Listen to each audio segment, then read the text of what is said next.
Lista është tërhequr nga kandidaturat për avokatin e popullit. Kreu I grupit parlamentar Tauland Balla deklaroi se do të votohet vetëm një kandidat që vjen nga opozita për avokatin e popullit.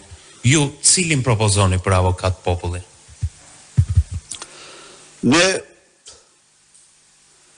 kemi disa kandidat që do I paraqesim. Nuk e dija unë këtë deklarat Ballës, po mos harroj gjë që ai ndryshon nga mjezi ndark deklaratat, ai nuk ka kështu, se ka problem fare se kur është I zhveshur nga karakteri ai pastaj thot çdo gjë.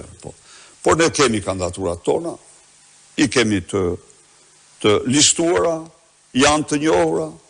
Njëri prej tyre, zoti Besim Regjoni, ka qenë në seancë, kemi realist, domethënë që ai në çdo lloj kodi të rrytarisë parlamentare, ai duhet ishte votuar, por dhe duhet votohet. Pastaj janë kandidatura tjera, të cilat Partia Demokratike I mbështet, pra ne nuk kemi disa kandidatura.